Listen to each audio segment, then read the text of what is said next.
All right, we will bring the February 13th meeting of the Northwest Historic Preservation Commission to order at 4:02 p.m. It's time for your roll call. Sure. Take your time. Commissioner Whittington. Didn't mean to roll that all like that. Commissioner Whittington. Here. Commissioner Spillman, Here. Commissioner Lindquist, Here. Commissioner Edwards, Here. alternate Blacker, Here. alternate Bailey. And you do have a quorum, as long as Kurt is okay being a commissioner this evening. I can Good. handle that today. All right. Any revisions to the agenda? I do have one small item that I'd like to add to the agenda tonight, and that would be to go over some initial information that Stuart has brought to us about creating the historic walking tour. And where would you like that on the agenda, sir? Let's put that under no continued business, please. If we can, let's put that before A. So let's put it first on the agenda, just so I can be Oh, available. gotcha. Okay. We'll be quick. And one other thing, do we have any reports, or do we want to do reports from Saving Places, if anyone learned anything? I have not, I didn't manage to get that on the agenda yet. Okay. I need to do that. That's a really good point. I don't think we have time today. We have two work sessions now. Yeah. We could push it off. And that's what I've been doing, but at some point we have to do it. You're Yeah. absolutely right, because it's part of our scholarship Yeah. as well. So, thank you. Let's not do that on this agenda. Unless somebody. I would suggest on this agenda or the next that we put down, historic preservation month of what we wanna do. Start trying to get that planned. Absolutely. So can we add for next meeting's agenda? Saving things. Sorry. Oh, no, I don't think it matters when we do it, as long as we do I it. just stare at you for it to remember what you said. Okay. So saving place is Things like not on the in next, April is, but planning for historic preservation month in April on the next agenda. okay. So the only thing you're adding to this particular agenda is the historic A brief comment walking about the tour walking tours. update, okay. Correct. Anything else? I move that we accept the amended agenda. I'll second that. Thank you. All right, public comment for items not on the agenda. I have one. This is very sad news. Marcia Martinet died yesterday. Oh, God. Oh, my heart. Um, Oh. I don't know any of the details. I knew that she had only a few days to live, according to John. And then he let my wife know yesterday that she had died. I'm sorry, didn't know that. Thank you so much for letting us know. Was she back up here in Leadville yet, or was she still in Denver? No, she was never able to make it. Can we send something to John? from Yeah, the absolutely. Preservation Commission? Absolutely. Okay, Yesterday you said she passed. Yes. thanks, Steve, sorry. Thank you for sharing that with us. I really appreciate If you get information on a service or something, can you let us know? I will. At this point, it's probably premature. Sure. it. I'll send that to John later. And then we can do something for Memorial. If we find out later, there's gonna be a memorial, we can do something later too, I had suggested that we send a bouquet to Marcia. Does anybody have any additions to that? Anything that they'd want to do any different? To, what was, To John, to her son? well, her husband is still around too, but down in Colorado Springs or near Colorado Springs. I don't have an address for him Okay, or John would know how to get in touch with him. okay. And I might reach out to Greg, he lobbied, he's another one that's very close to her, and John too, and Let's figure see out what what would be he, appropriate. yeah, what would be appropriate. Thank you. Okay. Okay. Can we cancel the meeting now? I'm sorry, that is in my heart. Okay. All right, any comments on anything not on the agenda tonight? Anybody in the audience? Let's, I have no one. Zoom, she's part of the COA. Very good, very good. All right, very good. Then we'll move on to housekeeping items.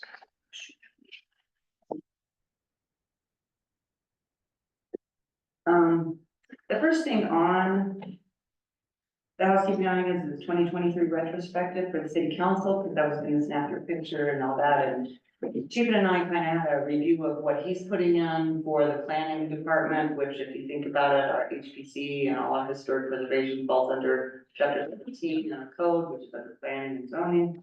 So, I have a few times sent out the blurb of all of our grants and how many we've gotten. We've sent it in the newsletter. It's been, I forgot what he else. Oh, he's reported it to city council a couple of times, so, my blurb was, again, because I'm so proud of you guys on this. I mean, we have already gotten $76,000 last year in grants, and that's such a big deal, but I think I might be kind of cramming it down their throats. So I thought maybe let Chapin do his retrospective where we're included, and he's gonna show you what he has. And I guess my question to you guys, is this okay if we do it through Chapin's and not do a picture? Because he's never gonna get the planning and zoning commission together for a picture. And it feels kind of rude to have our picture there without the planning and zoning, because we're both commissions that are under city council, and we're just trying to. So does that summarize why we? Yeah, I mean, I would offer to probably make sense to have the HPC's work and P and Z's work under the planning department, because P and Z and HPC are both commissions of the council. Or and I, our staff support those commissions. And then we have, of course, we have administrative functions like administrative permits that we issue for zoning, including certificates of appropriateness for substantial. So what I have on the screen is just the one pager that every department has been putting together, one pager to city council. That will be the retrospective for the department. Planning department is gonna go a little bit broader, because obviously we're summarizing commissions as well. But just to summarize what we would be communicating to the, sorry, blowing up a little too much there. Communicating to the council will be that, in terms of certificates of appropriateness, we had one, that was the Cotty Ross, 7th Street infill. And then you, of course, you had, code amendment, the NHL amendments that went through, became effective in August. And 10 insubstantial COAs, and that includes building permit applications that require an insubstantial COA. And then I have a section specifically for HPC that mentions the amount of public hearings, work sessions, open houses, and just other types of reviews. We have the section 106 review for the search and rescue tower. And highlighting received 6 grants. And this is just probably the third time the council will hear this, because I've gone in detail on this in my monthly reports twice. And also we have 109 cultural resource surveys in progress that have been funded through those grants. Noting we had the Golden Borough added to the registered, and also we had 2 demolitions. So is the HPC okay with that information? Yeah, additional?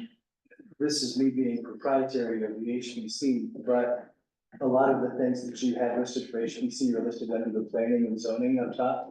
Maybe at the end of each of those, you'd have the ability to put whether it was planning and zoning or HBC that did the different hearings up above those. Yeah. Yeah, at the top there. I don't know whether that's possible or not, but it looks like, it reads like the top 3/4 is all planning and zoning and just a wonderful verse for HBC.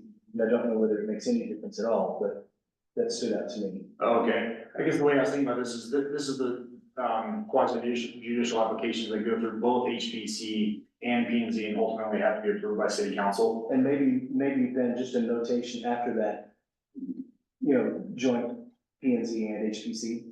Just so the council understands that we're involved in those as well as the COAs, Okay, because they don't Okay. necessarily know that. right, okay. All right, yeah, I can add that. If there would be a way to make it clear that both commissions were involved in those. in the COAs. Cause technically the CUPs are planning and zoning and COA would be HPC. Right. And you're just saying, say that up there somewhere, Right. so that the council doesn't just automatically. But then the same thing would be done on code amendments, one was for planning and zoning and one was for HPC, so. Yeah. Is that, are you asking Joey for him to put HPC and PNZ or HPC kind of in parentheses? Yes. Each, like a CUP is planning and zoning and a COA. Only so that council understands that we're involved in a lot of those, not just the ones that are listed specifically. in Yeah, HPC. below, under Okay. HPC. Does that make sense? Those are actually the same. Yeah, So they the are. Public hearing that's mentioned here, the COA It's mentioned above. is mentioned above, but I can note that it's, the COA goes through HPC Okay, and the code amendments go through HPC, okay. just like. Just- Also, that PNZ also. Just to clarify that we have our fingers in a lot of those things as well. Is it worth mentioning required CLG training that people on the HPC went through? For the, like the webinars or the saving places? Both. Both, yeah, Yeah, yeah. we Any do. training that we, yeah, cause we do, we. and section 106. And it is important to keep our certification. We could do a trainings, cause, P and Z didn't do any trainings this year. Right, and The HPC did, staff did. quite a bit, yeah, actually, because I think several of us went to the webinar on the 106 review and, yeah, I- Oh, that's a good point. it's a very good one. So it's saving places, various webinars, from, History of Colorado and the section 106 review. And it was one commissioner, or was it two commissioners that went to the section 106? It's just me, Just- but, and I don't know how many of us went to Saving Places, virtually or in person. Okay, I'll do a trainings, We had 6 actual members from the Historic Preservation Commission go to. right?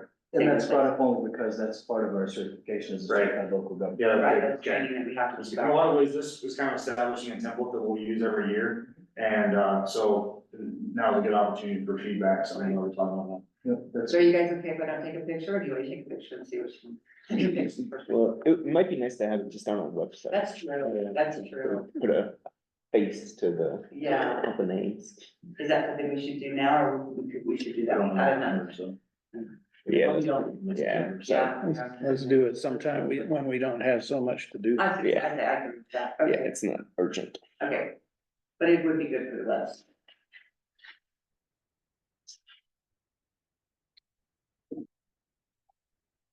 That's me. we got through retrospective for the city. Okay.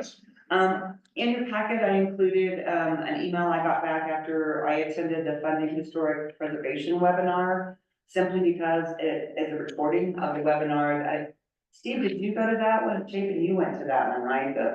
No, Is that the one? Okay, because somebody Yeah. else was there at this funding. Yeah. I thought it was pretty informative, but we have a recording of it, so if you wanna see it, that's why I included that in there, and if that link doesn't work, I can forward you the actual email instead of that in there, so I did include that in there in case anybody wanted to watch it and see it. And then we have the CLG news for February in there, and then they also sent us a CLG training for 2024. Just giving you guys a heads up, if there's anything you see that you want to attend, please let me know and we'll make sure that happens. And then also a little thing I got from the National Park Service on grants. I'm not sure if you guys remember about 1.5 to 2 years ago, Poppy Gullet came down with Lindsay Llewellyn. And I think Justin from the National Park Service even, and we kind of did a little tour and walked down and Yeah. did some of that. Well, Poppy has now moved from History Colorado to the National Park Service. And Leadville is dear to her heart, and and she's also over the NHL regions for the National Park Service, which obviously is us. So she's real excited and sent an email, wanted to know where we were at on revisiting our boundaries and our period of significance.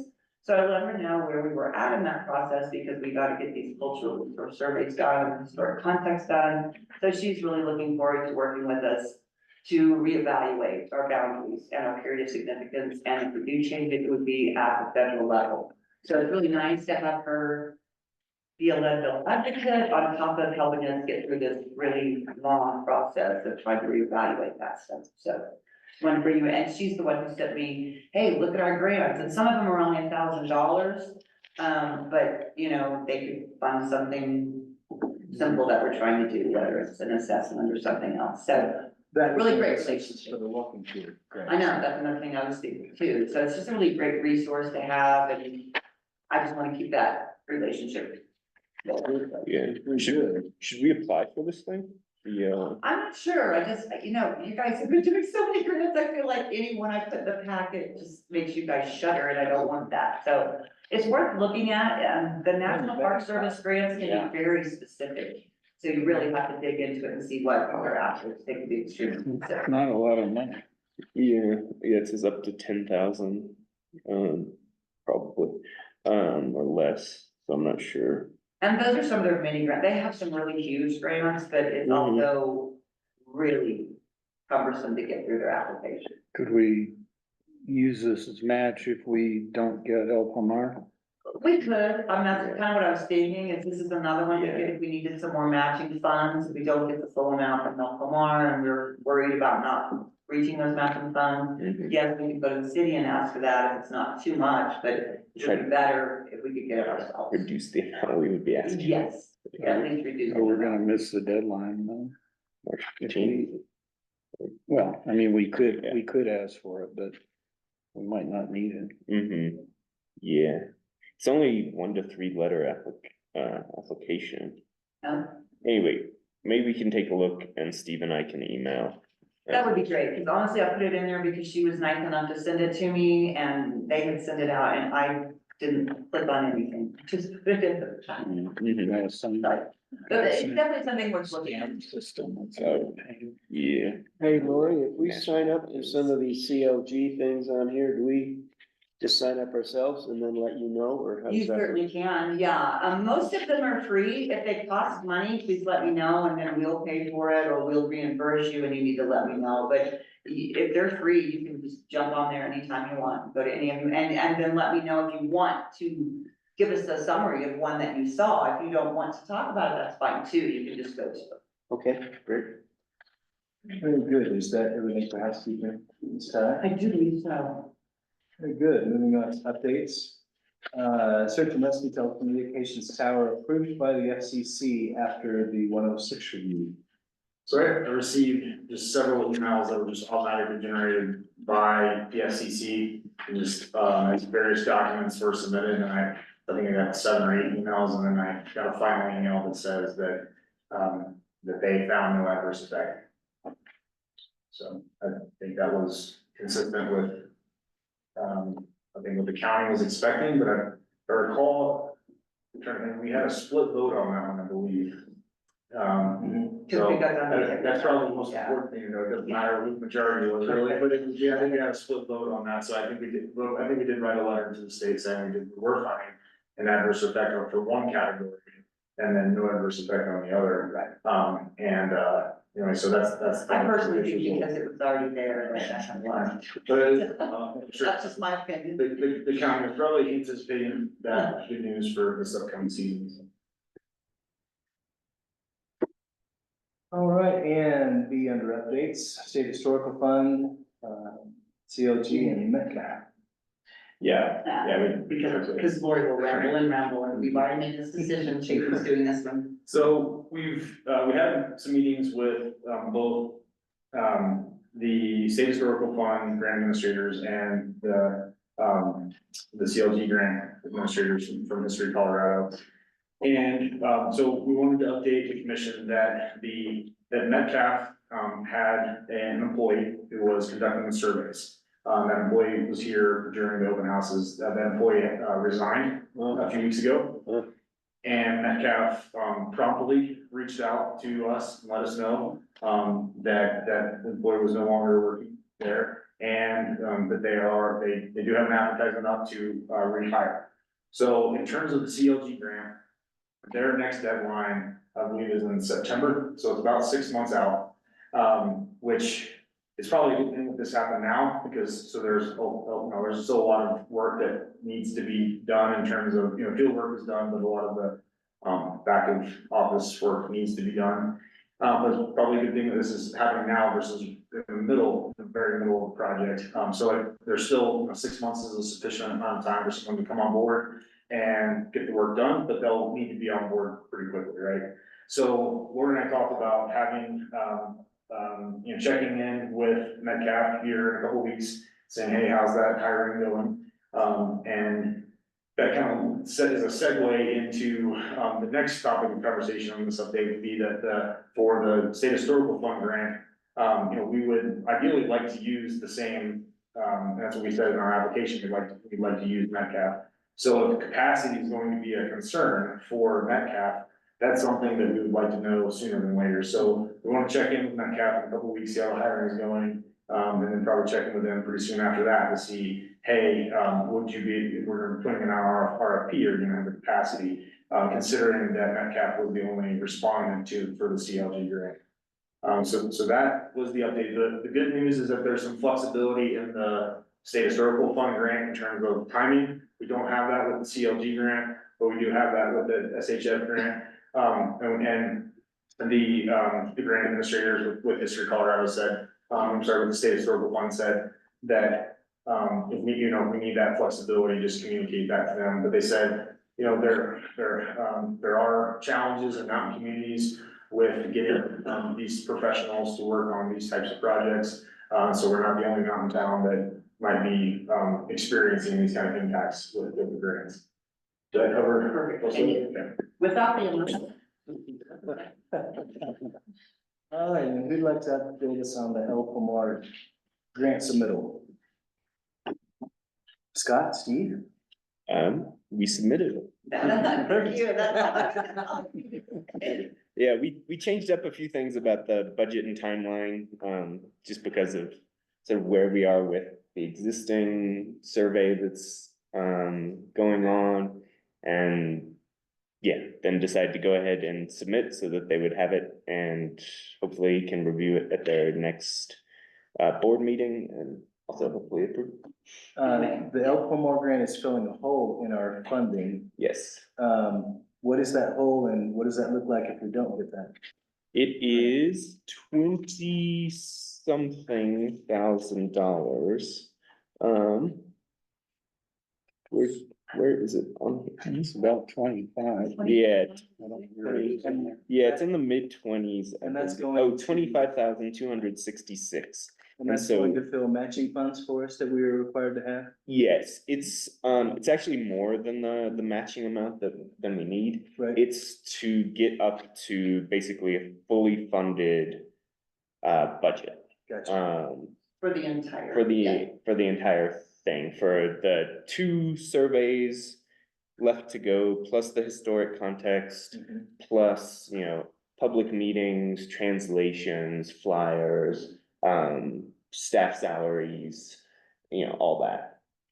The total for the project is on the order of $200,000. Just because of sort of the way the budget numbers worked out, the amount that we have left sort of from the grants we've gotten up to that estimate is a little bit more than what we still need for matching, if we, count all the 3 different grants and stuff that we've already gotten. And so even if they don't give us the full 25,000, if we get 20,000, then that would be right about what I think our matching need still is. And then hopefully from our budget, city's budget, if there is a shortfall, then we can cover it. Right. Of course, the dream is to, Salaries. the dream is to get it covered without having to go begging. Food spending Yeah, average is expecting. phenomenal right now, so hopefully we keep it going. Yeah, If I could just add something, I want to backtrack 1 second. The State Historical Fund grant meeting that Judah and I had was also, not only was I panicking, purely panicking, but it was also the kickoff for our State Historical Fund grant. And I want to thank Scott and Steve again. There is $12,500 set aside for administrative time. There's a $3,000 contingency in there, should anything change or happen. We don't use that $3,000, no big deal, it goes right back to the state. But and everything is broken out into, You just did a phenomenal job. The budget alone had to have been what made them just say, okay, here, here, here, and here. So I just again want to thank you guys. We have to keep track of our time that we're working on the state historical fund grant because it's all part of that $132,000. So thank you again. It helps us, you know, we're gonna get reimbursed as a city for the time Chapin and I spend on this, so that's very helpful. And not by, I haven't done my name, but I have updated the city council multiple times, let them know that this commission is doing big work. And so that work has, the commission, as a body has been recognized. Thank you. Good job. All right, we added an item to new business on the agenda. Stuart has spearheaded looking into the historic walking tour development. Stuart, would you like to speak on this? Would you like me to speak on this? You're more than welcome Oh, yeah, to. I'll add to anything if anybody needs to. That sounds great. We've met a couple of times outside of HPC now. Stuart has done all of the work so far, but we found two apps that we can get information to you for that look very good. The first one is Travel Story, and just a 10,000-foot overview. Web-based and app-based, both geolocating, so you can do a walking tour without having to scan. Stuart in particular really likes a company called Travel Story. And just from the very beginning, initial setup looks like it's about $800 per location. So if we were gonna have 10 sites on our city main corridor walking tour, it would be about $8,500 as an upfront cost. But they do all of the development. We provide the content, the photographs, and the information, and they format everything. It's a very professional looking site. Ongoing, it is anywhere between $750 to $1,000 per year for the subscription. So the ongoing cost is very low. The upfront cost is a bit higher. But it hits everything that we were hoping to do. It'll geolocate as you're walking down the street. It does have a web-based, so you can look it up on the website, the same exact walking tour. And then you can scan the QR codes if you choose to do it that way. This one, and we'll send this out to you, but the one that he liked the best and the one that we looked at again today is the one that they did for Parker, Colorado, but they have historic walking tours all over the United States and probably 24 just in Colorado. So it's a pretty good app. The second one that we looked at that is interesting to us actually has a Leadville, Colorado walking tour up and running right now. And it is called Pocket Sites. They have a free edition, and somebody in Buena Vista who is a web content, either an aggregator or a generator, has put together a Leadville historic walking tour using this app already, just using their free version. If we did it, as a city, we would want to subscribe to them so that there's, anyway, so that it's a legitimate site. And that looks like it would be about $200 per month, and we'd be looking at about $2,300 per year to maintain that site. But that one, we provide the content, we provide the photographs, and we set it up. So it would be as slick as we want it to be, or as we're as capable of making. The upfront cost of the other one is allowing them to do it, which makes it, all of the walking tours are similarly professional. This one will be as professional as we want to make it, but there's one up now, and I wanted to ask council, commission to, if it's okay to have Stuart reach out to the company in BD who's put together this original Leadville tour and see if they'd be willing to partner with us, where we could bring it into something that we're promoting, the HBC and tourism panel in the city of Leadville, provide more content, provide more depth. But before we reached out and approached somebody else, hey, would you be interested in partnering with us on something like this? We wanted to ask commission if that was something that you thought would be a good idea or a bad idea. Depends on who it is. And we don't know, it's VistaWorks, Yeah, which seems to be I've you know had that? experience with them. Okay, tell us, please. Well, What do you know? my experience wasn't that positive, so we definitely need to go into it critically. Mhm. And actually their ability to create really slick websites was not that great either. I mean, Well, they and weren't that and the creative. content for their site is pretty is pretty slim. There's not a lot of information. A couple of the buildings have a lot of information, but the majority of them, and I think they have 10 sites on that list is very, very basic information. So I could certainly understand that, but it looks like they've done this just as a marketing tool for themselves. They do that a lot. I'll let you tell me if I say this incorrectly, but the Pocket Sites company, the company who does this app, since this other company came in and did a Leadville walking tour on the free version, would potentially let us come in with a paid version, which once again is about $200 a month, but no upfront cost. Where they would then put us on the top of the list. We'd be the one that you would find if you did a search for the Leadville walking tour, potentially. So that's an option as well, if we wanted to run an end game around these folks, if they didn't want to work with us or didn't want to allow us any access to the walking tour that currently exists. So that's where we are right now. Is there any downside to having Stuart reach out and ask them if they'd be willing to let us take this on as a co-sponsor? Potentially? No, there's no reason not to, but, just go into it with your eyes open. Does that make You know, sense? I actually like the sound of the first one better, even though it's more expensive to set up. Because It is the less continuing expensive on an cost, ongoing basis. the continuing cost is less. It's something we could get a grant to do. That's for where the first national year. park grants, those small grants, something that would be ideal for something like this, because we could go in and for around $10,000, we could go in and set up a pretty nice tour, and then they're responsible for doing the formatting and everything else. So it really does end up being a pretty slick product. That was Stuart's initial suggestion too. He really likes that first option. I would suggest it's really easy, just download from the App Store, the Pocket Sites app. And it will take you immediately, because you're in Leadville, to the tour. You just walk through it, it's pretty simple and basic, and I think in general, I don't think Mr. Works is promoting the tour very much, so it's not driving much action to Pocket Sites webpage. And I think if we approached them and said, if we like that format, and I do it, that, we are the HBC, we are Main Street. We wanna do this, we wanna promote it, we're trying to make a deal out of this, it's gonna drive people to their website, I think they will support us. And I think either application can work. That's what we have so far for trying to develop a historic walking tour using. And there are 100 apps out there. So once again, if anybody else comes up with something that you really like, please forward it to us. But these two kind of come to the top with a small amount of research, and both of them have a lot to offer that we could get up and running relatively quickly.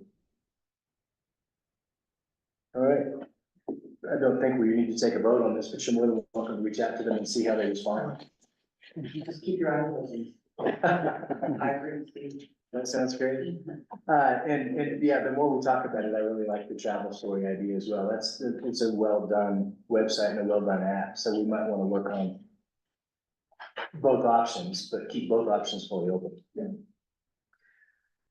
All right, we are to, what is A on our agenda for our public hearing? And at this point, with public hearing, I will recuse myself for the evening, because I am on city council. The rest of this will be up to you, and Steve, if you would please take over as chair for the evening. I will do that. Thanks very much, you guys. It's everybody.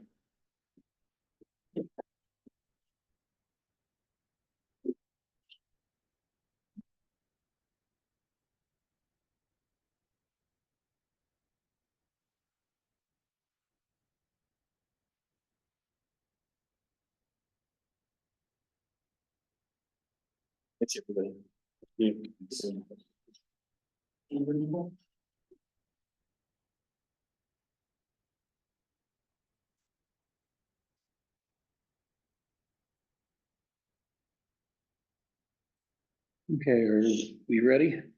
Yeah, please, thank you. Okay. Good afternoon. My name is Steve Whittington, and I am acting chairperson of the Leadville Historic Preservation Commission. This is a public hearing before the Historic Preservation Commission to consider a certificate of appropriateness for demolition by Catherine Wright, requesting a certificate of appropriateness for demolition of a structure at the property known as 109 Oak Street. When the public meeting is opened, I will first attend to some preliminary housekeeping matters.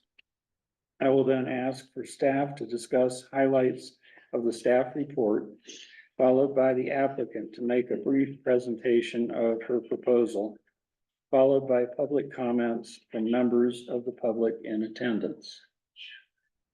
The applicant will have an opportunity for rebuttal, which is the applicant's opportunity to respond to any comments made by members of the public. After rebuttal, I will close the public comment portion of the public meeting and allow commissioners an opportunity to ask questions of the applicant and staff. Once the public comment portion of the meeting is closed, we will not accept additional public comments unless it is in response to questions posed by the commission with the applicant. Staff will have an opportunity for clarification or rebuttal, which is staff's opportunity to respond to any comments made by the applicant or members of the public. At the conclusion of our questioning, the Historic Preservation Commission will deliberate and render a recommendation to City Council or decide to continue the hearing. A recommendation will be forwarded to City Council for a public hearing. City Council will make a decision on February 20, 2024 at 6 p.m. during the regular City Council meeting. The public hearing is quasi-judicial, which means that we have to follow certain procedural requirements to establish a record. For this reason, it is important that when you speak, you identify yourself and your physical address. Are there any questions about the public hearing procedure?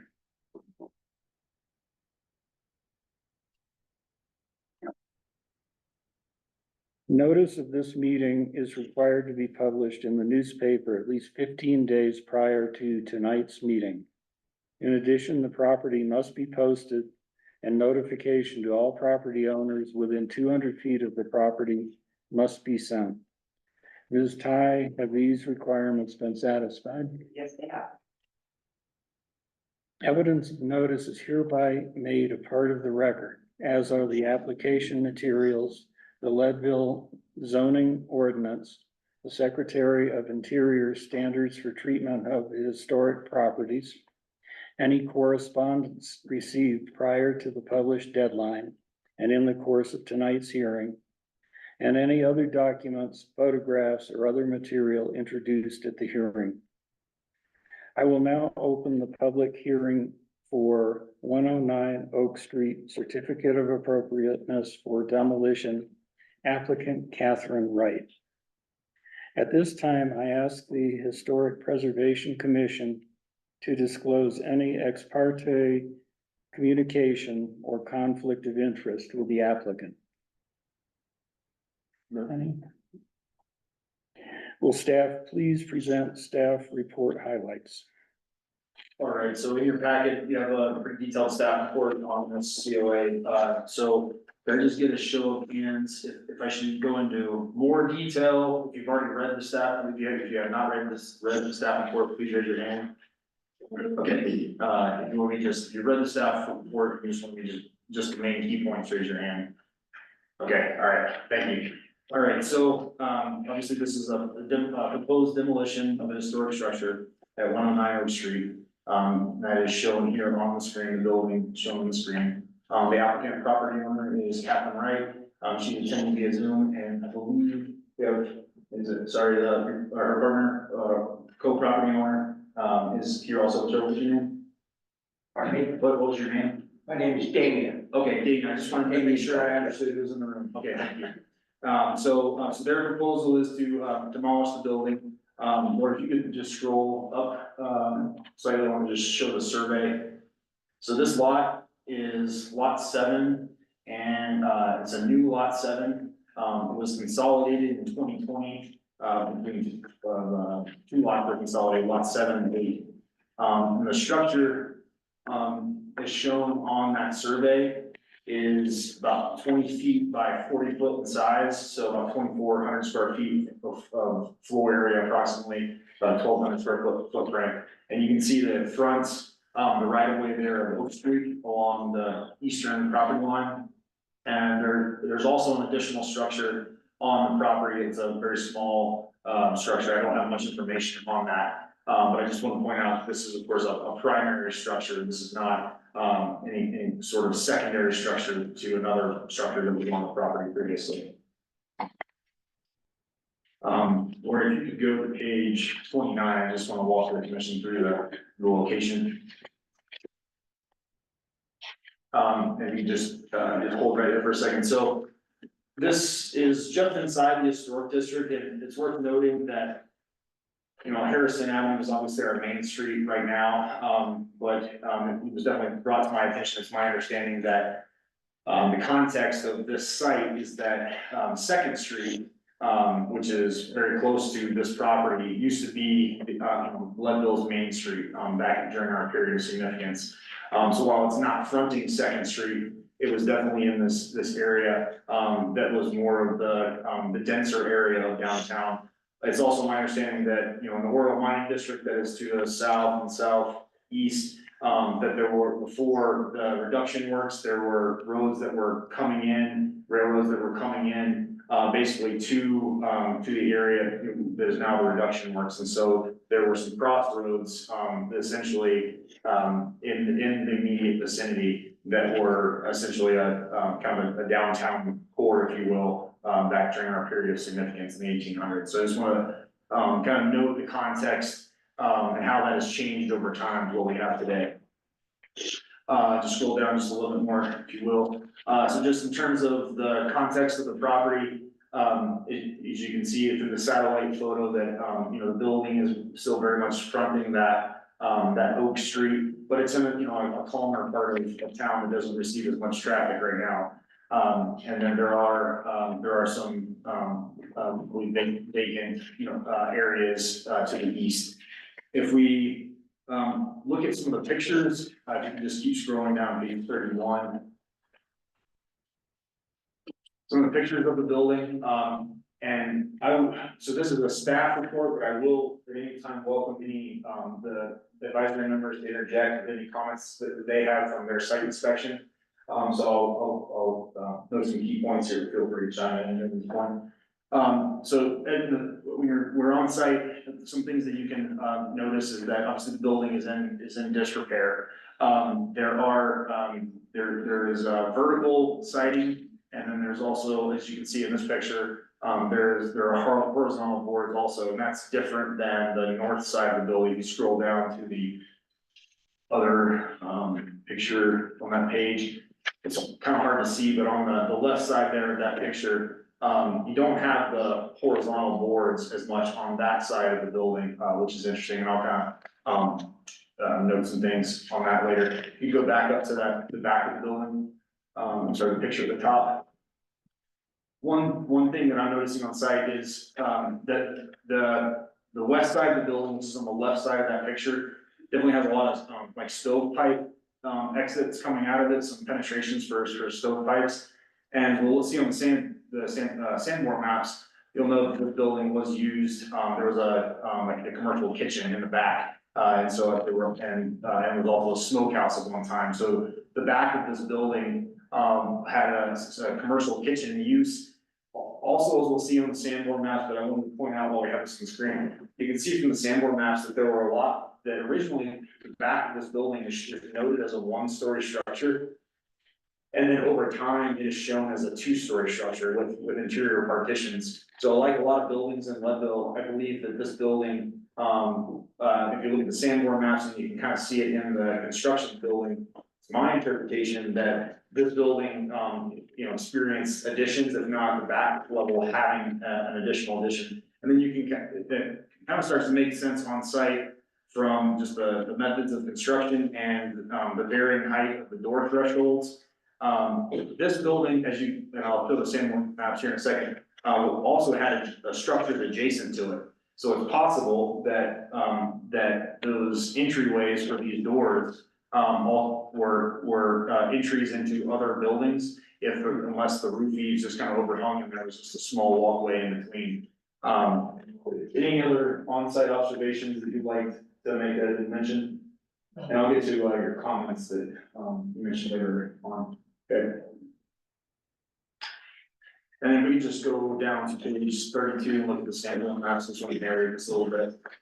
So what you can see here, looking at the 1883 Sanborn map, is that this is, shown as a two-story structure in the front, one story in the rear, shingle roof. It does have a frame partition, the wooden cornice that exists now. The uses at that time were shown as partially vacant, partially, I believe, a meat shop. But just note that there were adjacent structures that are shown immediately adjacent to this structure, whether they were physically attached or they were standalone with just a small separation. But the context is that this building was not standing alone, it was standing with adjacent structures next to it. And then you can see the rear addition starting to take place where you have the smoke, the meat smoking in the rear. If we just continue to go down to page 33, look at the 1886 Sanborn map. This is where it's noted as the Milwaukee Hotel. With a kitchen in the back, and you'll see there's kind of a rear enclosed entryway or addition that's shown on the rear. Then we can keep going down to the next Sanborn map, just showing the progression here. In 1889, it's shown as a dwelling in the meat shop. Not much change to the structure there, still have the adjacent buildings. I believe the building to the north is now shown as a stable. And then 1895, you can see that the building to the north is no longer shown. And the building to the south, it's shown the different color, meaning it at that time was shown to have special framing. And you can start to see some of the notations about the structures in the rear are changing. And then lastly, 1937, we show this as a standalone structure with no adjacent structures. It's shown as well. So just kind of that progression was, I feel like, important to research and to note to the commission. And then if you could just go to page 30 and just leave it on page 30. And it's just a picture of the front of the building, so you just go from the bottom. So in terms of code evaluation, I've mentioned in your staff report that it's really important for the commission to make a recommendation to city council tonight, based on findings of compliance or non-compliance with the city code. So this is not, and I think the commission is very well aware of this, but this is not, I like this building, it shouldn't be demolished, or this building was, is in disrepair, it should be demolished. Our recommendation needs to the city council needs to be based on findings of compliance or non-compliance with the code criteria. So in your packet tonight, and we'll get to this later, but in your packet tonight, I have laid out two options for the commission. So whatever the decision that is by the commission, I have given you findings to make in your motion, whether it's for approval or denial, that are based on a decision based on compliance or non-compliance with the code criteria. And I'll get into the code criteria now. So for demolition, we're not looking at the Secretary of Interior standards. We're not looking at design guidelines. Our criteria for review comes from 1744-70 out of the code. So that's on page 37 of your packet. And there are essentially 10 criteria, including the sub criteria. And the introductory statement to the code criteria is that the requirement is that the applicant must provide evidence to clearly demonstrate that it meets all of the code criteria. So keyword being that the applicant is required to demonstrate that it's meeting the criteria. So that's part of your consideration tonight is, has the applicant demonstrated that they are meeting the code criteria? So the first criteria, I'll start getting into the review, is whether or not the structure is structurally sound. I know that most of you have said you read the staff report, so I just wanted to summarize this, is that The building inspector for Lake County, has provided, their initial letter of evaluation, a follow-up letter that clarifies a few things, including their qualifications. And that was, we required that because the code, requires an architect, engineer, other qualified professional. And so, the applicant, staff's finding the applicant has demonstrated, that the, building inspector is a qualified professional, and, that the applicant has demonstrated through the letter from the inspector that says the structure is not structurally sound, that, the applicant has met this first criteria, demonstrating that the structure is not structurally sound. So staff is finding that the application complies with that first criteria. You have the inspector's letter, in your packet, with their evaluation and stating their qualifications. The second criteria is that the structure, and this is really the one that I'll talk the most about, is the structure cannot be rehabilitated. I'm just gonna paraphrase here, for any reasonable beneficial use. So those are some key words, that staff feels like we need to break down a bit.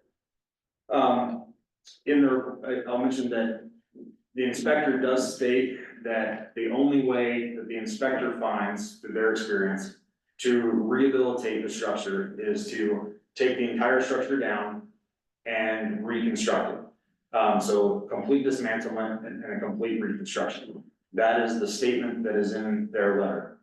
So then they're stating that that would include new frame. Of course, the HPC doesn't regulate the interior, but that essentially, in order to do that, that would essentially, meet our definition of demolition in and of itself. The city's definition of rehabilitation, so that's one of the key words for this criteria, and I'll paraphrase here, is that you are doing a compatible use, through the repair of the building. All right, compatible use through the repair. So use could mean different things to different people. Use could mean, that someone can stand on the street and look at a historic structure even though it's not occupied. Use could mean to some people that you are able to occupy the building safely. Staff's interpretation would be that if you were to use a property, including a building, that you are able to occupy the building in a way that's compliant with the certificate of occupancy. And in this case, the building department would issue a CO through the IEDC, which is the International Existing Building Code. So staff is saying that in order for it to be rehabilitated and used means that it could have a certificate of occupancy, which would obviously, a lot of work to be done in order for that to happen. So the inspector does state that there is a process for rehabilitation, so that complete dismantlement and reconstruction would then result in rehabilitation. But, sorry, one second, just catching on my notes here. But obviously the applicant is providing an application that demonstrates that would be extremely difficult. So the inspector in their letter is saying that would be an extremely difficult process. So I think, so staff is really finding that the question that is really the key question, the crux of this matter that the commission needs to think about and needs to answer is whether or not the difficulty of rehabilitation in order to use the property is a reasonable alternative to demolition. I think that is the key question. Does that make sense? Okay. So we have a question listed in your packet, and I'll, since everyone has read this report, I won't go into that right now, I'll touch on that at the end. So based on the commission's response to that, I think staff would have a recommendation for compliance with that specific standard, but right now, pending that response, we were just saying, that it's TBD for compliance. So that's the biggest one. Moving on, criteria 3 is that the structure cannot be practically moved. And so I think that the context of this building is important. When we talk about Secretary of Interior standards, there are aspects of integrity, and context is one of those aspects of integrity. So as I mentioned, this building is a commercial structure, as it is shown through the Sanborn maps. that fronts a, street with approximately a 0-foot setback that's located in an area of town that used to be, a commercially dense area. And so, context is important for this building in its current site. So if you were to move the structure anywhere else, whether it was to the very rear of the property or to another site in town, that would reduce its context. If it was had the structural integrity to be moved, I think staff's position is that, that we should use it, that the building should be rehabilitated in its current location if it already has the structural integrity. So staff is finding that it complies with the criteria, that it cannot be practically moved because the applicant has demonstrated that that would be extremely difficult, and staff doesn't think that would be a good alternative to demolition. Fourth criteria is, regarding mitigating, character and impacts. And there's some sub-criteria, so the key point here is that different people have, I think, different opinions on visual character, historic character. Some may say that a building that is in disrepair, and is not currently occupied, detracts from the character of the community. Someone, and I think if you had, or I guess in historic preservation, we call it an informed observer. So someone with a trained eye, could, and who knew the area, could look at this building and say, this building helps me understand the historic context of this area. It helps inform that. So in that sense, if the building was demolished, then the applicant would not be mitigating visual impacts. It would be important for that person to, see this building to interpret the character of the area. But if someone found that this is an unsightly building in disrepair, it should come down and demolition could improve. So I think staff is just neutral on this because I think it's totally, this is not, you know, a Secretary of Interior's compliance standard. This is really based on the observer, and I think the beauty is in the eye of the beholder here. So staff is neutral in compliance with that standard. There are, the second bullet point is that there are not any other you know, structures on the property that staff is finding that is historically significant. I think that other building that I showed on the survey, if you look at the Sanborn maps, there actually used to be an alleyway that received, I think, a good bit of traffic because there were a lot of other structures along in that area. So that other structure, I believe, I think it had its own independent use. I wouldn't put my life on that, but I don't believe that its use was important to the use of this structure.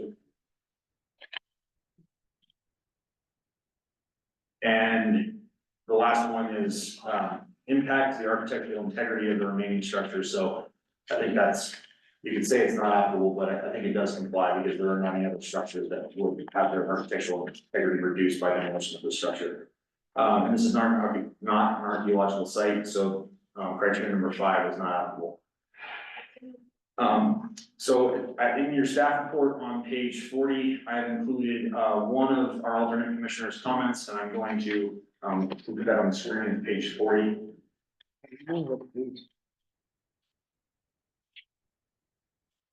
And Right before the pictures.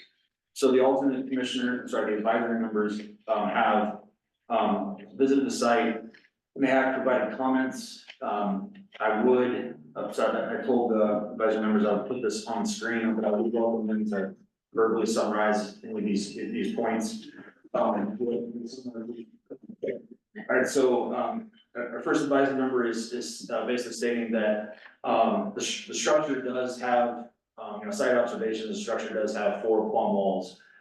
So meaning that from a construction and aging standpoint, that any interior rot, any interior decay has not necessarily reached the framing of the building to the extent that it's causing the walls to be unplumbed, if you will. So, and then the second point is that if a roof were added to the structure, that would significantly improve the structural stability of the structure. If you were to think like this about how a building gets constructed, that gets constructed from the bottom up. So in this case, considering that the walls are plumb, implying that the walls have some structural integrity, the last piece that is remaining would be the roof to provide, because that's the last piece of construction on any building. So that would be the last piece to provide some structural stability, to the structure. And apologies because of the screen sharing, I just need to take a second to push your comments. So bear with me. No, it's fine. Bear with me.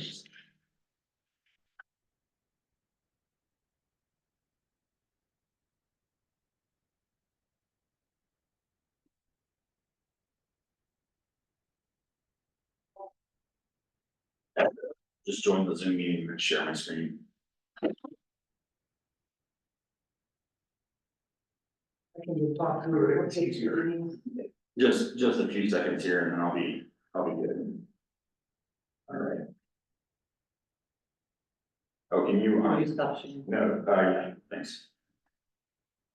Okay.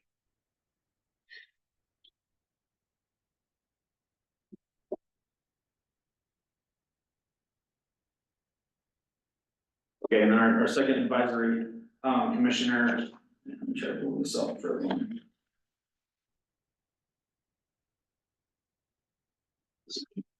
Can you drop can you just minimize that, or yeah, there we go, okay.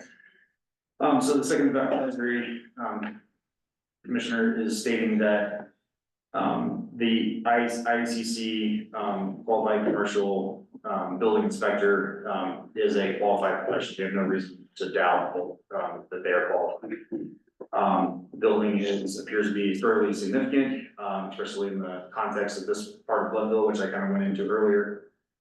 And there would be a loss if it were demolished. The IACC inspector is stating that it's not structurally sound. And that, the commission, needs to answer the question that staff has asked about. Is complete dismantlement and then reconstruction, is that, a reasonable alternative to demolition? And then if, so, then that helps, guide your questions toward compliance with these standards. ICC inspector stating that it cannot practically be relocated. And, visual impact is difficult to determine, but they are finding that it is unique and historically important. There are not any other historically important structures on the property. So that is a summary of our advisor member inspection comments. And we just go back to the picture while I just wrap this up. So the last few things I'll say, is that in your packet on page 40, I have, a guiding question to help answer, hopefully help steer the commission, towards a decision on criteria number 2. And then I would also just like to request feedback on if the commission, agrees with the remainder of staff's analysis, or if there's anything we've missed or you feel like you disagree with. The recommendation is pending the answering to your answer to, question regarding criteria number 2, but staff is finding that there are, there are 7 criteria. I said 10 earlier. There's 7 criteria.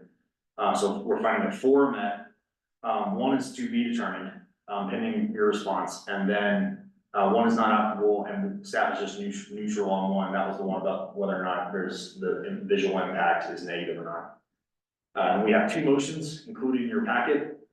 1 for approval, 1 for denial. Again, this is pending your responses to those questions. And those motions do reference attached findings, which are included in your packet. One visual perspective, so 1 for approval and 1 for denial. I think that's it for staff. I will take any questions that you have for me now. And then after that, we could proceed to an applicant presentation.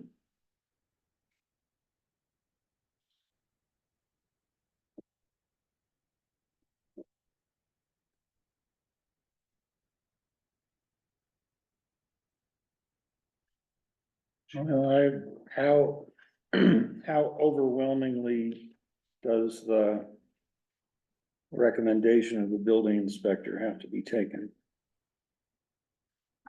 That is a great question.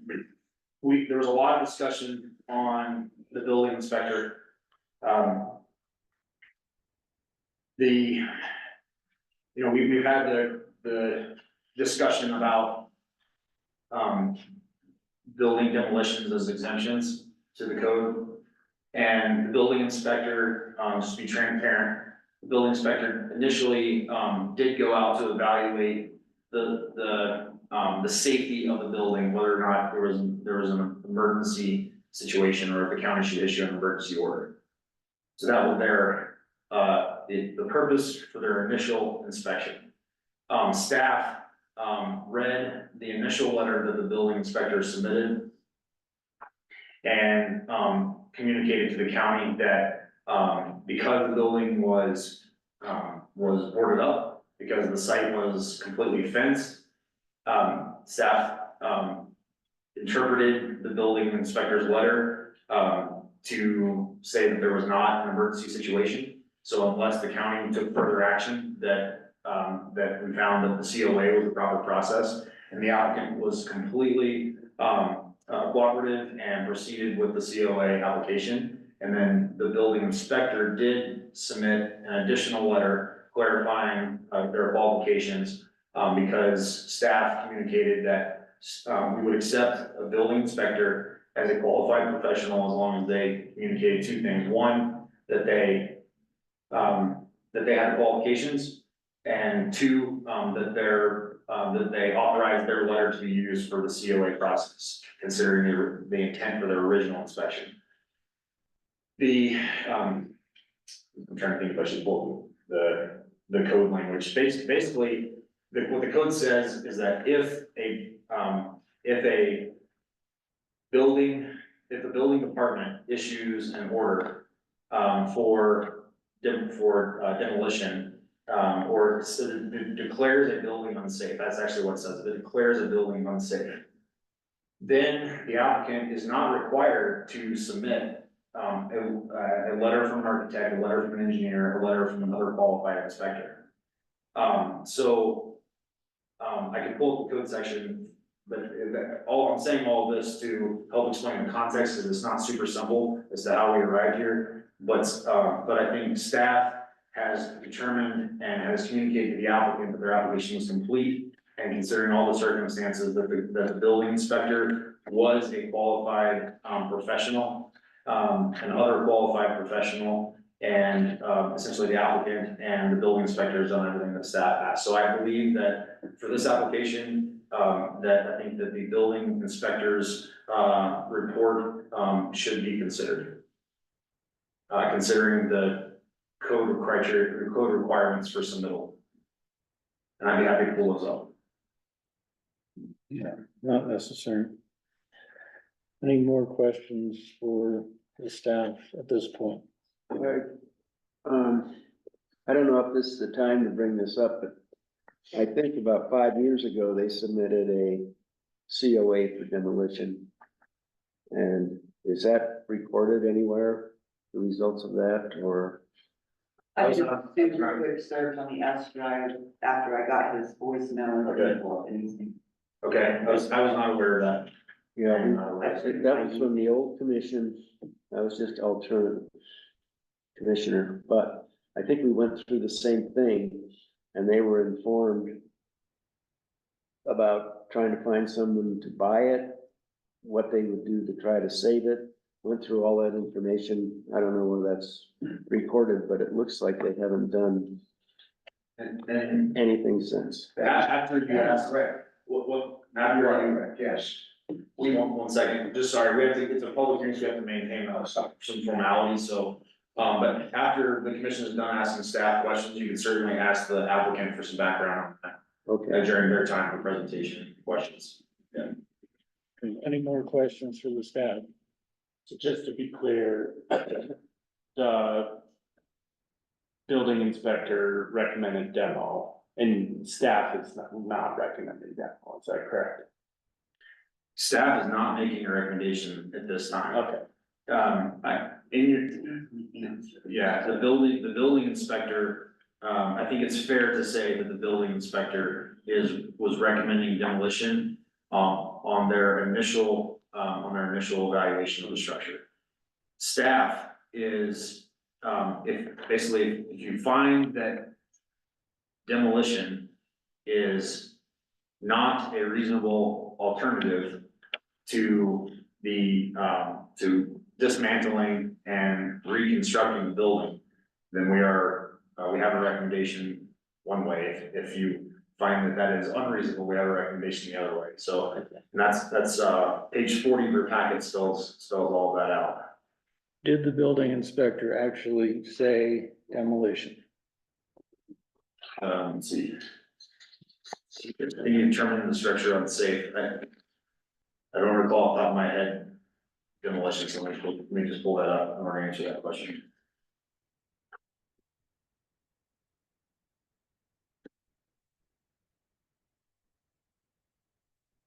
Is there a city council meeting or anything at Yes, there's a 6? city council, work session, they have some training at 6. Okay, I tried to let them know we would be going right up to 6, but all right, just so I know. yes, sorry.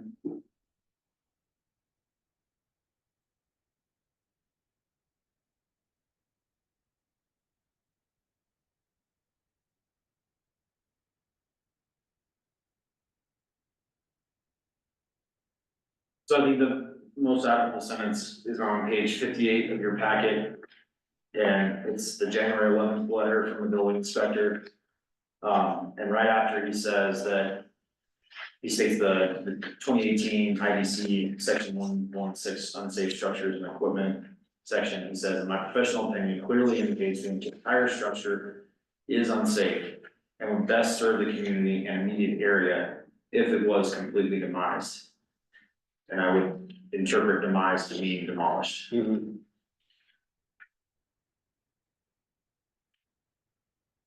So there's nothing in there that he would say what it would take to make it safe?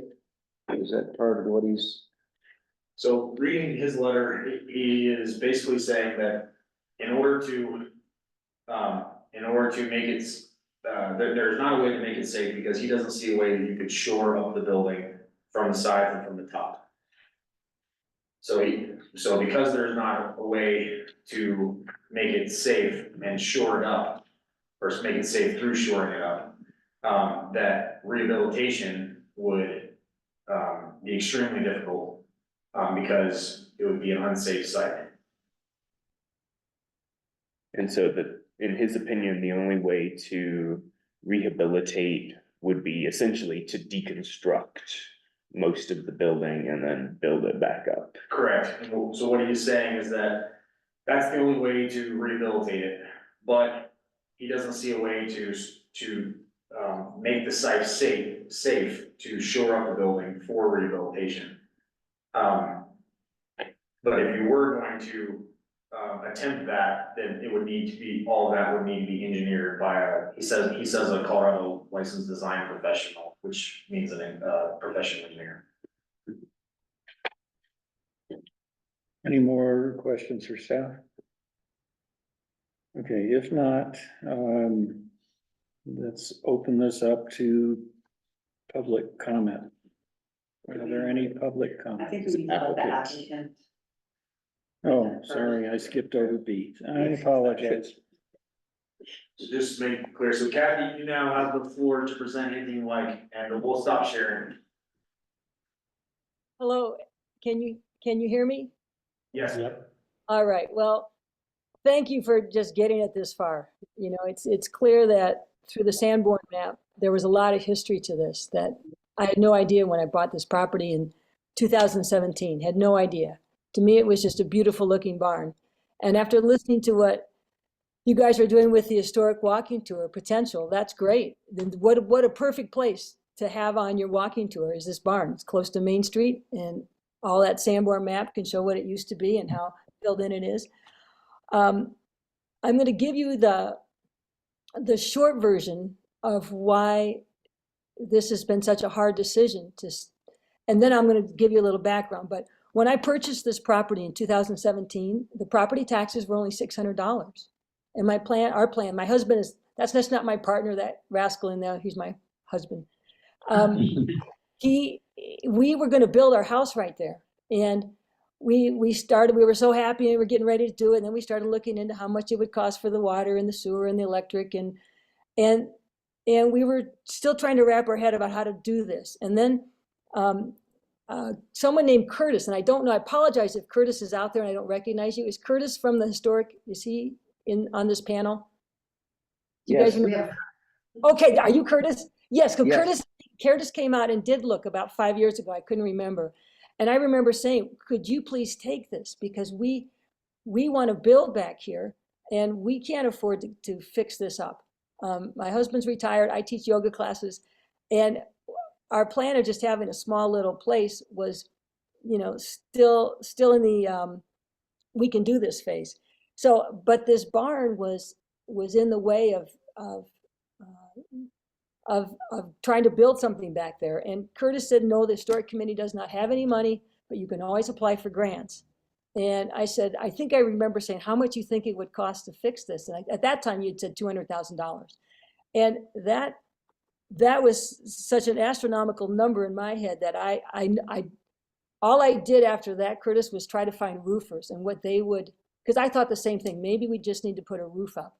And I had 2 roofers come in who said they wouldn't do it because it wasn't safe for them to bring in their equipment to do it. They'd have to tear the whole thing down.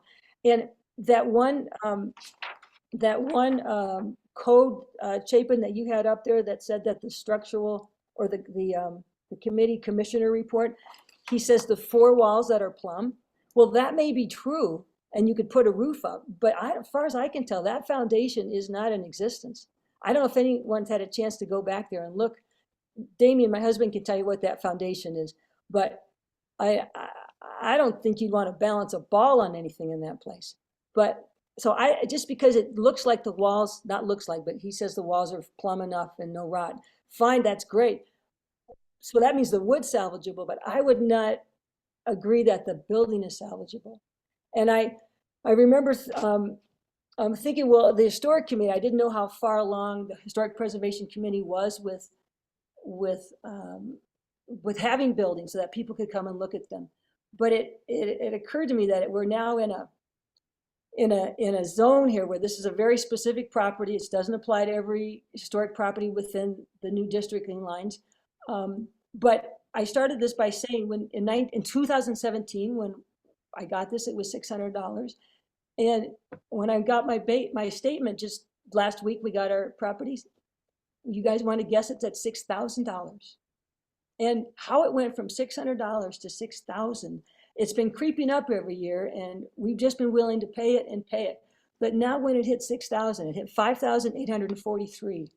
And so that's the short version of why this property is no longer a property that we can work with. It just, we got outpriced. And I did talk to 2 realtors to see what it would be like to sell with the historic barn on it. And there was a realtor in Buena Vista. I was thinking, well, maybe I got to go outside of Leadville. And then I found one in Leadville, and they were both women. They both said the same thing. The first thing out of their mouth was, after they looked it up, is, not with that barn on it, nobody will buy it. And I said, well, why is that? It's beautiful and this and that. But from an historic, there's 2 different angles here of approach, and we all love that barn. Nobody wants that barn taken down. And I wish it could be moved somewhere else, but I understand Chapin's, that line about the context. If it's not within that area, then it doesn't really have the same value as if it's standing right there and someone can walk by and see it. But I don't know if the historic committee could think about maybe salvaging the wood and building other structures over by a park or something. I heard, maybe there's a creative way that some aspect of that barn can be saved. But at this point, my husband and I, we don't have the finances to do it. And so that's the short reason of why this has become such a shock to have this beautiful barn to look at. Is, can anybody pay $6,000 a year to look at something pretty? Maybe some people can. It's just he and I can't. And I know the historic preservation doesn't have money to buy it, but I was thinking, why can't you guys just HPC just buy that, and maybe we could still sell what's behind it. But those are creative ideas that don't, that ship has probably never even sailed or left dock or whatever the phrase might be. So I don't have a good answer for how you guys will eventually decide what historic can stay. But as for the homeowner, we just can't afford to keep it. And it's not, we have to sell it. And I don't know how to find a buyer that will take it with the barn. And that's really a separate issue. It's not your issue. Your issue, as Chapin said, is you guys have to figure out, can it be demolished? Can it be refurbished? I mean, can it be refurbished without being demolished? And the answer, if anyone wants to come and see it, I think you could see for yourself, probably not. I would say not, yeah, anyway, I don't want to pretend I know more than what the report said. So you guys have to figure out a lot of things, and I know this isn't easy. And it's just that if it does stay up, if you choose not to recommend demolishing, that it just puts the homeowner in a bind here of what to do, because it's $6,000 is a lot to go up in just 8 years, and that's not your problem. I mean, I don't know who set those property taxes, but that's just the unfortunate fact on that. And my husband and I, that's one reason we bought that property, because of the barn. So it's not been easy for us either to go through this process. So I'll let my husband, who knows more structurally than I do about things, but since my name is, we put it in my name, and that's why I'm getting all the attention. But you know, Damien and I have done this together. So, Chapin, can I let Damien say anything he wants about the presentation here? Yes. Thank you. I will mute myself. You go ahead. I think Turn it that- over to you. So Sorry, we did not. I hope for my Valentine. I want to put you there in front of the microphone, the camera. I hope for my Valentine's gift this year, my wife is gonna give me hearing aids. Because I really, fortunately, I never hear what she says. But I think she said most of the comments that I wanted to make. The first comment was, we love that barn. That's why we decided to buy it. We live right across the street, and we decided to buy it to keep it forever. There were a couple holes in the roof. We decided to fix the holes. The first roofing company we asked about said it was too dangerous to get up there, and the second one said it would cost us between $70,000 and $100,000 to put a new roof on that building, which would have protected the building. So we didn't do anything, and now the roof is caved in. At that time, we did offer both that piece of land the building sat on and the building to the historic committee. They came out and looked at it and said it would be too expensive to rehabilitate, that we should take it down. This was about 2017, the summer of 2017. Since then, our taxes have increased almost 100% every year, as Kathy said, from $400 to now almost $6,000. So next year it's going to be $12,000. I'm on fixed income, and that's going to take the whole year income. So we need to sell the property. And as Kathy said, the companies that we asked to come and look, they all told us that the barn was a liability and that it needed to be taken down if we wanted to get profit for the property that we would like. The other thing too was we brought in our insurance company to look at the property, and they would not put liability on that barn because it was too dangerous. So as the saying is, between the devil and the dark blue sea. Yeah. Thank you. Thank you. Okay. All right, now I think we're ready to move on to the public comments. You just ask the commission if they have any questions for the applicant. Won't we do that later on? Oh, I think that is true. okay, sorry. After we open the public input portion. So is there anybody from the public who desires to make a comment? You haven't opened the public input for public comment portion yet, so, No, sorry. you didn't give me a full. Except this, the open public hearing. Oh, okay. The open public No, we hearing. opened the public hearing for it, did it not say anything about opening the public comment portion of the meeting? Nope, it ends But we after, closed? Didn't say, it said something about closing each other. I'm sorry, we just revamped our script, so everyone forgive me for, I'm just going by what I have. I'm sure you, that's all you At this can point, do. I would just recommend just see if the commissioners have any questions for the applicant, and then I would open the public input portion of the public hearing. That makes I have a question. So, so the idea is to demolish that structure so you can sell the property. That's correct. Yes. And also, like I said, not being able to have liability. I'll tell you, if you look at the inside, the inspector would not go inside. The second floor has already fallen down, so it is really frightening to look at inside. The exterior is still beautiful, and Chapin is correct. Those walls are plumb. All four of those walls are plumb. So you've been inside, but that second story has collapsed, the second floor? Yes, because we didn't repair that roof and this, it fell, the snow and, everything else, the rain collapsed that second floor, so now we don't have, but it is, as I think Chapin said, it's balloon frame, so it doesn't require that second floor to support the walls.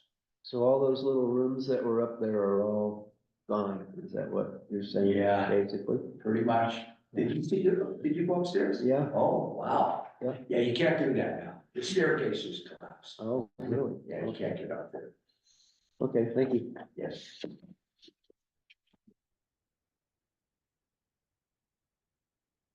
okay, so since we're asking questions, anybody else on the commission want to ask a question of the applicant? Then, Open public input portion of public hearing. okay, I'll open the public input portion of the meeting. So is there anybody from the public who wishes to speak? I'm sorry, yes, ma'am. So please step up, identify yourself and give your address. I'm Katie Anderson. I live at 108 Oak Street, so I'm right next door to Damien and Kathy. I'm here to support them today in demolishing the building. You know, while I see the huge importance of preserving the history here in Leadville, the state of this building, I worry about the safety of it. We park our vehicles right there. Not that I think that it's just gonna topple over, but it's certainly a concern of mine. And also just for the huge financial endeavor that they would have to take on, that's clearly not feasible for them. Thank you. Thank you. Okay, I'm assuming the applicants don't want to have a rebuttal for that stage. You're gonna argue with that, good. Okay, so I'm going to close the public comment portion, or I will take a vote. Does the commission wish to close the public comment portion? It says to take a vote. Yeah, because you kind of say, So do you can want somebody to? make a motion? I move to close the public input portion of the public hearing. I will second Perfect, guys. And then you can just all in favor. Anybody opposed? Do you want to do No, a voice? not all in Okay, favor. Close that. okay, I assume that everybody's happy. Okay, staff clarification or rebuttal. Do you have anything you want to add after hearing? Thank you, and I did not say. All right. Okay, questions or comments from the HPC commissioners? Doesn't say to whom or for whom. I think this is the time you guys can ask questions or talk amongst yourselves. Mark, I was curious what your thoughts were. I wish I could see the inside and give you better insight. Again, I'm looking at it from the road. And again, I was the one to point out the four plumb corners are unusual. That's a good building kind. But again, without seeing anything inside, it's hard to get a. Yeah. Well, and John was able to get in inside and see things that we've not been able to. Yeah. Okay. So you saw this 5 years ago, maybe 7 years ago? Uh-huh. Myself and, Trevor Mark, both of us were in there. And what was your feeling about it at that time? Well, you could get upstairs and you could see that it was divided off into rooms. There were, I don't know, I can't remember a whole lot, but Do you remember the HPC at that time suggesting that it be demolished? no, I don't think we did. I don't know if it was a COA that you guys submitted or, I'm sorry? I think we didn't recommend demolition, because otherwise it would have been demolished by you guys. Do you remember? Kathy, do you remember that? I think I remember being encouraged to apply for a grant to see if we could fix it. And when I said, do you think your historic committee could take it? You said, no, you guys wouldn't have the money to do it either. So No. you didn't say, it was kind of indicated like, what do we do at this point? So I don't think you would have said demolish it, because that would not be your heart for this place. So probably not. Right. Yeah. We may have said, like, try to find, I don't know, someone that would move it or that kind of suggestions. I think that was sort of how we left it, right? It was, I Not don't demolish remember, it, but he was not, no, he would not, that's not in your heart. That's not why you're on the historic try committee. to find alternatives, I think. Yes, that would have been your suggestion, would be my memory. So I didn't, does anybody want to like peek in through the door? Because you don't want to walk through it really, but you could definitely open the barn door between now and the city council's meeting next Thursday and look. If people want to see the foundation or you wanted to see the inside, if that would help you guys just know for yourself what's there. I think we'd be open to having you see. That's a nice offer, but if we don't make a decision tonight, then the city council is not going to be able to review this next week. So, we don't really have any flexibility for time. Well, John, the inspector, he did take photos. He stood inside the front door, or whatever it was called, and he took photos from there. So those were included. You could see steps that are not steps. You could see ceilings that are, so that hopefully is in your packet, those pictures of the inside. Resolution photos are staff's exterior inspection. The lower resolutions, those were provided to us as hard copy. The smaller ones later on. So the inspector didn't go inside, he just stuck his head in the door Well, and he took pictures? went in as far as he felt safe, but he did not, he looked at the ceiling and he said he did not want to go much further because the ceiling was, you could look up and you can see the roof in the sky in some places. So but he did take some from, like being able to walk in 3 feet, but then the floor was gone spot. So, he did what he could do, but I recall having 17 photos from him that I included in this.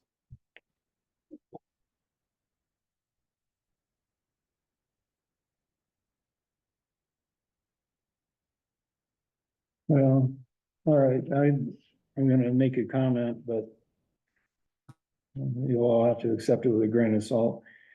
A couple of years ago, we rehabilitated the waste house at the Matchless Mine. My bet is a building inspector would have said that that was an unsafe structure and should be torn down. And yet we were able, with grants and with some collaborations, we were able to preserve it. And now it will probably stand for another 100 years and be used by the public as a historic site. So my feeling is that probably this building wouldn't have to be totally taken apart to be saved. But I'm not a building inspector and I'm not a historic preservation architect who could come in and look at it and see possibilities that maybe the building inspector didn't. But that's just, my own experience and my own feelings. But it, on the other hand, it would not be a cheap fix. Mick, do you have any thoughts? You have some experience doing, Yeah, I, without seeing it, it's difficult. yeah. And I have seen the outside as well, so I don't have much more. I mean, I More think we that. have to kind of go with. Can we delay it and I can give a tour of the building tomorrow and you could write it up then? So the question that, for the commission to ask themselves is, does the commission have enough information to evaluate the application based on the code criteria? If yes, then you should not make a continuance. If you feel like you do not have enough information to evaluate it on the code criteria, then you can someone could make a motion for continuance. But you would need to state in your motion the specific information that you need in order to evaluate on the code criteria. Right, it would be related to the code criteria and stuff. Mark, do you have something to? Yes, I'd add something, very generalized, we're all here to save buildings, occupants come and go in those buildings. Sometimes it may come down to a case of mothballing a project and selling it, and the next homeowner might be able to save the building. So, again, I would recommend selling as is, and not the no, but selling as is, and maybe the next homeowner could possibly save it. But the realtors have said that with the barn there, the property is not saleable, is that? I think it has to do with the bank.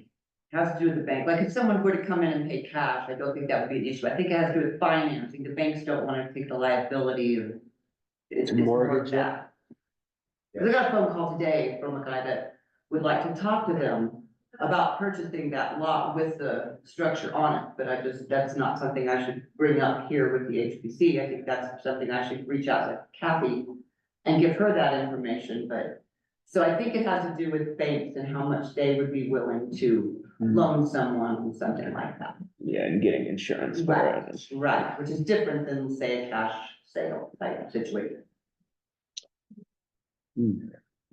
I'd like to see a historic preservation architect look at it. The problem is that wouldn't be free. And I don't know who would pay for such a thing. Do you all think we have enough information to make a decision Well, on for the question of whether we think that complete dismantlement and reconstruction is the only way for the structure to be rehabilitated? I don't know enough, but I don't think so. I don't know, that's just my view. But you have to go by what you say, the codes, because we have It's the 7 criteria. the criteria. Would you like for me to pull the submittal requirements? I'm just trying to, I'm listening to your answer, and you said, no, you don't feel like you don't have enough information. So the next question would be, what information do we need in order to evaluate the criteria? And we would need to look at the submittal requirements, I think, if we want to be answering that question. Yeah, the code requirements, that's what I need to see. You want to see, okay. All right, 1 second. Are they in here? Are they in here? The submittal requirements of the application or not? I'll pull those. That's something that staff, evaluates in the term, but I'll pull this up. Just 1 second. So we're down to 20 minutes to decide, so, yeah, or not to decide. or not to decide. Can I ask a question? Sure. Sure. Can you guys take a little more time so you don't have to, does it have to go to city council next week? Can someone make a motion to take a little, so you don't feel so rushed, and maybe Lori and I can talk about whatever idea she just had? Or does it have to be done? Because you guys seem to have the power. Maybe you can take a little more time here, so it's not. Yeah, It's a I think to beautiful some building. extent. Yeah, I'm sorry, go ahead. Oh, I was just gonna say, I think to some extent, often when we're dealing with applicants, they would like things to be done as quickly as possible. If that's not the case with you all, And you would be fine with I would, pushing well, I things should talk out? to Damien, are you hearing this okay? Well, To give them a little, just to give them a little more time, because this is it's a big deal. It's a big property, and maybe there's a creative solution we haven't come up with, and you can get mad at me later. But it seems like this is a beautiful, it's beautiful for all. And if there's not a way, then at least we made this decision consciously. And if there is a way, and you got to check the code, and I could talk to Lori about whatever she just said, it's just possible that this time pressure is what's making it just feel not right. That's all my suggestion is. And I can understand that and appreciate that. She doesn't want us to make a quick decision because we're running out of time, which is also fair. Yeah, and then Very fair. once we make our decision, it goes to city council Right. and they're ruling. And yeah, I mean, right. Then you all could, in theory, do whatever you wanted. It would just be whether or not you had, I mean, not whatever you want, but if they approved it, it's not like you have to do it. But yeah, if you're okay with this process stretching out past the current schedule, in order for HPC staff, advisory members to perhaps make more findings, if you all are comfortable showing the interior. I absolutely believe the more information you get, the easier it will be for you to make a proper decision. So anything that you need to do and that we need to do to help you get more information. All we really need to do, I'll be glad to meet anybody anytime, is take them around to the back. There's a big hole in the back where you can look underneath and see the foundation. As you know from those old buildings, there are stones, then a log, and then a beam. And if you pick one of those stones, I wouldn't want to be underneath, but I don't know how strong that is. But those were the things you could evaluate maybe more appropriately if you saw that. Yeah, so what I would recommend is that if the way we're going is for a continuance, that someone make a motion to continue the application, so that you can have X to evaluate the application. So that could be the opportunity to, get site photos of the interior, or to conduct the site inspection. So that would be the motion that you would need to make. And then the public hearing next week at city council would be canceled, and that would be rescheduled to a date. And you would need to, in your motion, you would need to make a motion for a date certain. So you would need to say, I move to continue, and we can draft this up really quickly and hand to you so you can read it. Okay. But I move to continue the public hearing application for this project to, and we set the date for the HPC meeting, so that the HPC can get more information, and you can just need to state that site photos or site inspection. Last thing I'll say is that, you can't have more than one of you on site at any given time.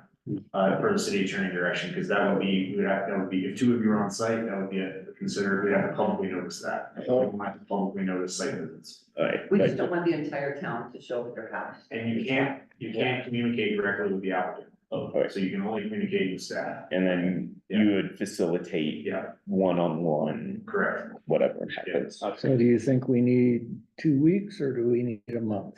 But we would have to publicly notice the city council meeting, and that will issue the minimum time limit 15, oh, for paper. no, For paper. 27, I think is about that, 25 days. It's gonna take a while because I have to publish it in the paper. You have to have that there the week before it actually comes out in the paper. So, So. that would But be- the deadline would be for us, not for city council, right? I mean, Right. if we say, We're talking if about we, come back if we through see, if we HPC. say we need a month to make a decision, then it would be another basically month or some period after that, what, for city Maybe council. 2 right? weeks, because I have to repost the city council part of it, only after we decide on that day, so. You can do 2 weeks as long as, Do 2 weeks, yeah. You can do 2 weeks and then, because I don't have to this is continued, so I don't have to read public notice our HPC portion of it. there's just a code requirement for the amount of time between HPC and city council. So it's like 21 days a week, so.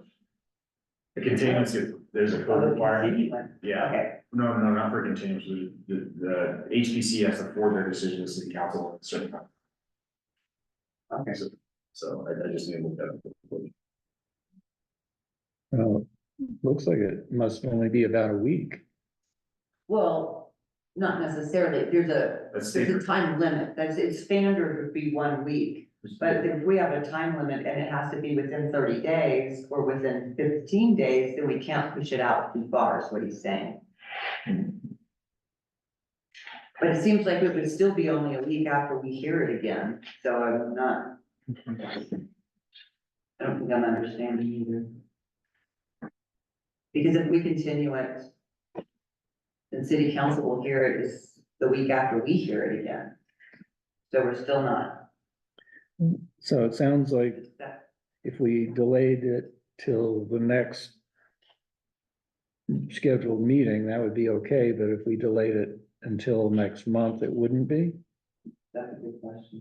Is that what you recommend? Is it 30 days? I think there's a time limit for P and Z, but I'm not seeing anything in code for HPC, so I was confused. So I think you could hold a meeting 2 weeks, you continue it to a date certain in 2 weeks from now, the next meeting. And then we would just, figure out how much time we need for that decision to go to city council, hold a public hearing there, to give us enough time to public notice that in the paper. And would the advisory members be able to go, both of them at the same time? Or Yes, is it- because they're not. Yes. voting. And yeah, so then Mark could provide, additional feedback. More pictures of the interior. So, yes, oh, I'd like to follow up actually on a question you asked. During this delay, whatever it's going to be, if the commissioners wanted to, and if there was funding for it, could they engage a forensic engineer or structural engineer or some other expert to evaluate the current inspector's report and compare that to the building and opine on whether they think a total dismantling is required? Well, those would be public funds that would be spent on that, on a private property. And so what we would have to do is we'd have to enter into a consultant reimbursement agreement with the property owner for them to pay for a third party evaluator. And, that would be the only, because otherwise we couldn't spend city funds evaluating an application for private property. so I don't, it sounds like we don't have that option, at least not easily, within 2 weeks. Unless the property owners want to go ahead and do it. But, would somebody like to make a motion of what to do? But what I'm gonna say is just make sure that before anyone makes a motion, that you have, everybody stated what they need in order to make a decision next time. So is it just photos? Is it just everybody needs to go to the site? Just make sure everybody has said their final word on it. I feel comfortable with sending, as long as you're comfortable, Mark, going back. And obviously don't do anything dangerous. If you get in there and you don't wanna take a step in, then don't. Wear a hard hat. Yeah. But I feel comfortable with you just going and taking pictures for us and kind of getting your feedback that way. You also said that one member of the commission could go at a time, right? So, Curtis, would you be willing to go back and look at it again? Sure. So after this, I would just need an email from them, from the property owners authorizing the HPC members to go to the site and then coordinate directly with me. Okay. Okay, well, so does anybody want more than the advisory people and Kurt to go and look at it, take pictures, make their judgment based on their visits? I think I'll go too, if you don't mind. I should have to. Yeah. We can all go, it's just not all together. Yeah. Just Go at different times. stand in the street. and one of us can go. Personally, Wait, 5 having, minutes. for me, having Mick and Mark and Kurt is gonna be probably more useful than me going, because I think you all know more about construction than I do. Wouldn't hurt to look. Yeah, but with your report and photos, I would personally, I think, feel comfortable. So I think, yeah, along with the email of permission, we'd need the contact information so that if different members of the commission wanted to go, they would be able to set up the visits. We set it up You just to, set it up with me, because you can't communicate with the applicant. Oh, okay, outside of sorry. the hearing. Other than they are there when we go look? No. They need to not be, I mean, they need to give you permission to go onto but they should not be there with you going into the boarding house with you, because that's. Gotcha. You'll just Okay. communicate directly with me, Yeah. and I'll communicate directly with the property owner. And outside of the public hearing, you can't, for an active application, you can't have communicate with the applicant. Okay. So then it would be a motion to continue this So we- issue, excuse this me, for, we would need to unlock, we would need to unlock the door that you would go in. So I guess we would have to know, so we can unlock it and then go run and hide, but. Chapin will communicate that with you. Yeah, Chapin will so communicate there that there with will be you. some communication, right? We just won't, yeah, so- okay, thank you, that's all. right, but so a motion to continue until February 27th. So that any HPC members or advisory members who wish can arrange to see the interior, take photographs and report back. Does that sound? Yes. Yeah. Right, I move to continue this certificate of appropriateness hearing for the demolition at 109 Oak Street for our next meeting on February 27th, 2024. In order for any HPC commission members or advisory members to see the interior of the property, take any photographs they see as relevant, and report back to the committee on the property's conditions. Okay, we have a motion. Do we have a second? I will second that.